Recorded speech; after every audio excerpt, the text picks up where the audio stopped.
நல்லா க்ரீமியான ஒரு பன்னீர் பட்டர் மசாலா. வாங்க எப்படி செய்றதுன்னு பார்க்கலாம்.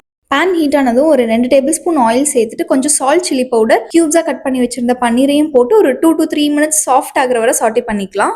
இப்போ ஒரு பேனை ஹீட் பண்ணிட்டு ஒரு டேபிள் ஸ்பூன் பட்டர் சேர்த்துக்கலாம். அது கூட பேசிக் ஸ்பைசஸ் சேர்த்து லைட்டா சாட்டே பண்ணிட்டு ஒரு ஆனியன் குட்டி குட்டியா சாப் பண்ணி வச்சிருந்தா அதையும் ஆட் பண்ணி மிக்ஸ் பண்ணிக்கலாம்.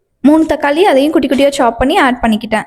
இது கூட 2 காஷ்மீரி மிளகாய், 1 ரெட் சில்லி அது மட்டும் ஆட் பண்ணிட்டு லைட்டா மிக்ஸ் பண்ணிக்கோங்க. 15 போல கேஷ்யூஸும் ஆட் பண்ணியிருக்கேன். இதோட ஜிஞ்சர் கார்லிக் போட்டு வதக்க மறந்துட்டேன். கடைசியா தான் ஆட் பண்ணேன். நீங்க முன்னாடியே வதக்கி அரைச்சிக்கோங்க எல்லாம் சேர்த்து. பேனை ஹீட் பண்ணிட்டு ஒரு டேபிள் ஸ்பூன் பட்டர், அது கூட நம்ம அரைச்சி வச்ச பேஸ்ட்டை வடிகட்டி ஆட் பண்ணிக்கோங்க. கொஞ்சம் மஞ்சத்தூள், கொஞ்சம் மிளகாத்தூள் ரெண்டும் ஆட் பண்ணிட்டு ஒரு 5 மினிட்ஸ் வந்து லோ ஃப்ளேம்லேயே குக் பண்ணிக்கலாம். நான் எக்ஸ்ட்ராவா தண்ணி எதுவும் சேர்க்கல. இந்த அளவுக்கு திக்கானதும் நம்ம ஃப்ரை பண்ணி வச்சோம்ல அந்த பன்னீரையும் ஆட் பண்ணி மிக்ஸ் பண்ணி விட்டுக்கோங்க.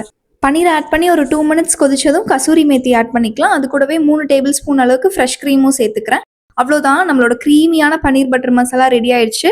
சப்பாத்தி, நான் கூட பேர் பண்ணி சாப்பிடும்போது ரொம்ப சூப்பராக இருக்கும். கண்டிப்பாக வீட்டில் ட்ரை பண்ணி பார்த்துட்டு எப்படி இருந்துச்சுன்னு கமெண்ட் பண்ணுங்க.